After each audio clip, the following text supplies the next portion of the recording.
What's up, everybody? Welcome into the show. This is the San Francisco 49ers Report. My name is Chase Sr. Hope you're all having a fantastic Saturday.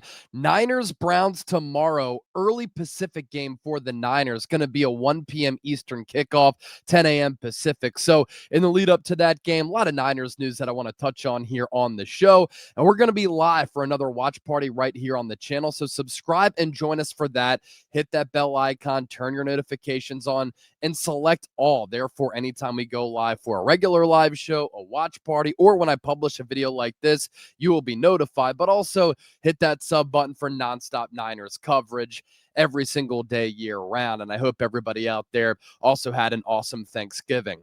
Let's dive right in here. Some Niners roster news to touch on. The Niners elevated kicker Matt Gay, linebacker Jalen Graham from the practice squad for Sunday's game against Cleveland.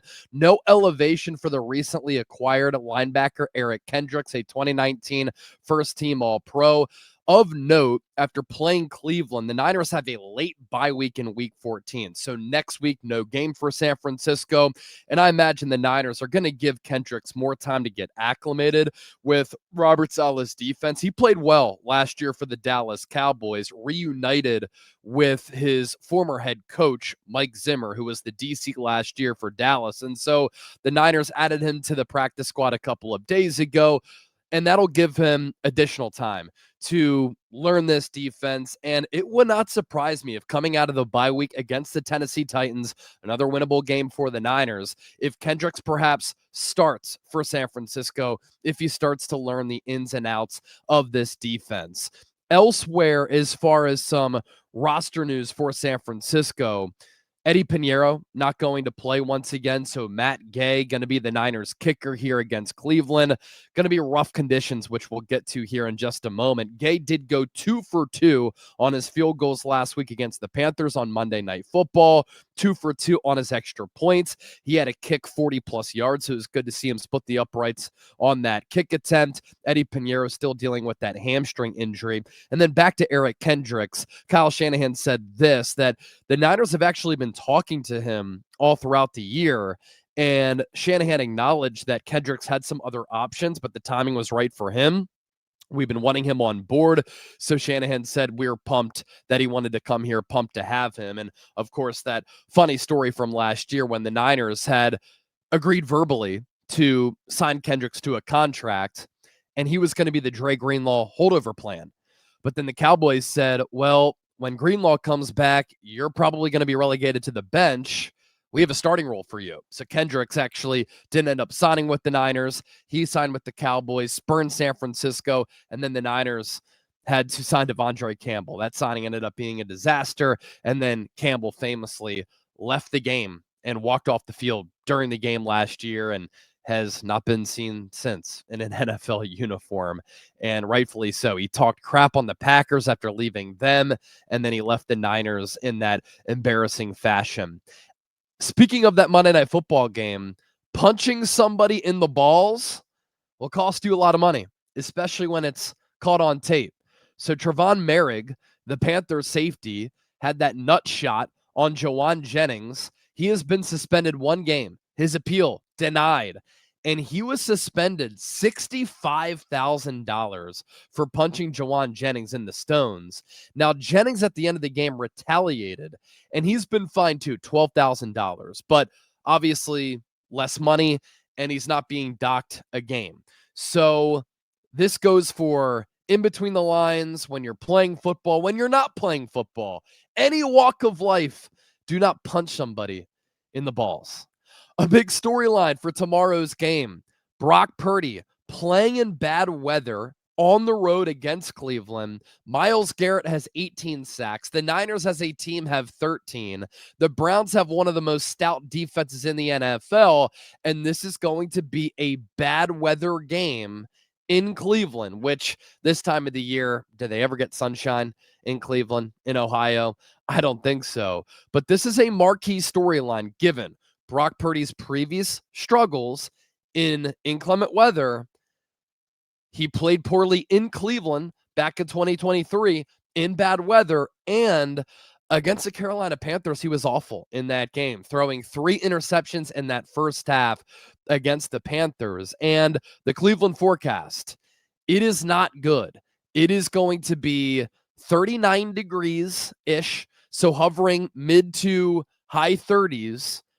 There could be winds up to 25 to 35 miles per hour. So it's going to be windy. There are going to be rain showers in the morning. That's going to change over to snow showers in the afternoon. And so the high is 39. The real field temperature going to be a lot lower than that. Winds southwest 25 to 35 miles per hour. The chance of precipitation 60%, and higher wind gusts are also possible. So snow, sleet, rain, wind in the forecast when the Niners play the Browns tomorrow. And Brock Purdy, his struggles in bad weather games, well documented throughout his career. You think back to the October 15th game in 2023 when the Niners went on the road against Cleveland. I believe that was their first loss that season. San Francisco lost 19-17. Jake Moody missed that potential game-winning field goal at the end of the game. Brock Purdy did put the Niners in a position to win that game, but he played very poorly. 12 of 27. He completed 44% of his passes for only 125 yards, no touchdowns, 2 picks, and he had a 30.4 passer rating. Now, when the Niners played the Buccaneers that season in November, there was some rain in that game, and Brock Purdy played okay, 19 of 33, and he threw for 222 yards, 2 touchdowns, 1 pick. The Packers playoff game in the divisional round, remember it was raining at Levi's Stadium. This is in January of 2024, the calendar year, 2023 season. Niners, of course, came back to win 24-21, but Purdy wasn't great in that game. 23 of 39, completed 59% of his passes, 252 yards, a touchdown and a pick, and a rating of 77.2. Against Buffalo last year in the snow, Niners lost 24-13. That's when Christian McCaffrey was lost for the year with that knee injury. Purdy could barely grip the football and throw it. 24 of 42, 57%, 1 touchdown, 1 pick. And what you notice in these games, which is kind of surprising because he played at Iowa State in Iowa, even though the college football schedule has kind of changed where a lot of times then you weren't playing like deep into November and December because the college schedule was different then. But still some bad weather games when he was playing at Iowa State, but he can't grip the ball and the velocity behind his throws really is lacking. And that was the problem in clean weather conditions against Carolina. So I'm going to be watching this closely. Everybody else is as well. And then there was that Rams game last year in the rain when the Niners lost 12-6. They couldn't do anything offensively. Purdy, 12 of 27. He completed 44% of his throws, 98 passing yards, no touchdowns and a pick. So his completion percentage across those games, less than 55%. And in those games in particular, 4 touchdowns, 6 picks, a rating of 63.4. And the turnovers have been a problem. He's also lost a couple of fumbles, and he's fumbled the football multiple times. One of them, I believe, was recovered. And the Niners are averaging well below their average usually when Purdy is playing in better weather games. They're averaging like 17 points per game in some of these bad weather games. So we'll see how Purdy plays because I don't know if it's the turf toe. He said it wasn't, but he wasn't putting any zip behind his throws against Carolina on Monday night. Now, the Niners have won 7 straight games against rookie quarterbacks. They're 8-2 under Kyle Shanahan, with both losses coming to Josh Rosen in 2018. That was the second year under Kyle Shanahan. The Niners, oddly enough, are, though, 3-5 in the game before the bye week under Kyle Shanahan. And, of course, they play the Browns before the bye week here, which is a Week 14 bye. And look, I like Brock Purdy. I think he's a good quarterback. There's no doubt he needs to play better. And I would say his play in 2024, 2025, concerning. The turnovers have been alarming. It's not a sustainable way to play football. Whether you love Purdy or not, you have to admit that. When you lose a turnover battle at the NFL level, you lose about 80% of the time. You win about 80% of the time. And Purdy in his last 19 starts, last year and this year, 28 touchdowns, 19 interceptions. Brock Purdy in his first 21 starts, he was highly efficient, 44 touchdowns, 15 picks. What concerns me is that at Iowa State, he was turnover prone, tried to play hero ball, and turn the ball over at some really inopportune times. And the way that he started his career, it was so efficient to the point where cumulatively, since he started his career, he's been one of the most efficient quarterbacks in the NFL. But over the last 19 starts, he's starting to regress more toward the averages here. Now, can he get back to more efficient play, making better decisions? For sure. Is his timing a little bit off right now because he's missed so much time? No doubt about it. But 28 touchdowns, 19 picks, that's not good. And he's turning the ball over way too much. And Purdy needs to clean it up. He needs to play better. The gunslinger mentality, it's good to have at times, and it's fun to watch at times, but I think he has to harness it a little bit. And I think that's a completely fair critique. He doesn't have the arm strength to take chances like Brett Favre. Another cool note here, the last time the Niners won at Cleveland, in Cleveland, all the way back in 1984, November. And this game tomorrow, still going to fall in November. And that was when the Niners beat the Browns 41-7. Funny enough, it came after Joe Montana threw 4 interceptions in a win at home. Brock Purdy in a win at home against Carolina threw 3 picks.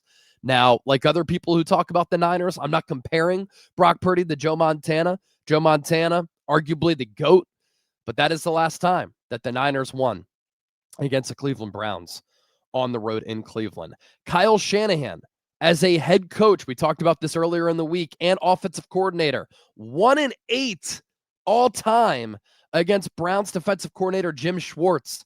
His offenses are averaging, yikes, 15.7 points per game in those games. They're going to have to chip Myles Garrett. They're going to have to run plays away from Myles Garrett. They're going to have to run the football. And if they don't run the football, I think the Niners are going to lose this game if they can't find success on the ground. Sunday, going to be a very difficult game for San Francisco here. Another key storyline in this game, and it adds a lot of theater to it, a lot of excitement, a lot of intrigue, is that Shador Sanders is making his second NFL start against the Niners. And according to Adam Schefter, he just reported this today, the Browns are open to giving Sanders an extended look for the rest of the year, just as fellow rookie Dillon Gabriel got in the first half of the season, sources told ESPN. But much of that decision will be dictated by how Shedeur plays on Sunday against the Niners. The Browns were impressed with what they saw from Shedeur in his first NFL start last week against Las Vegas. I thought Shedeur showed some playmaking skills.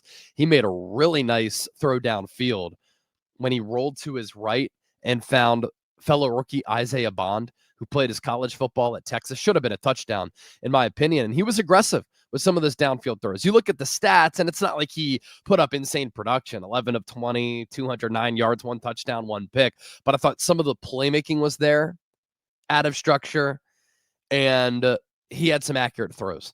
And you saw a quarterback who I think you can build off of that skill set. And the Browns are going to see how he plays against this Niners defense on Sunday. And we'll see how the weather impacts both Brock Purdy and Shedeur. You know, Brock played at Iowa State. There were some cold weather games there. Shedeur played in Boulder, Colorado. There were some cold weather games where it rained and there was some snow. All right, just wanted to pass along some thoughts, some news on the Niners going into tomorrow's game against the Cleveland Browns. If you're waking up with us on this Sunday, it's a Niners game day. Appreciate all of you for tuning into the show. We'll catch you soon live here on the 49ers Report. Don't forget to hit that sub button, and I'll catch you soon.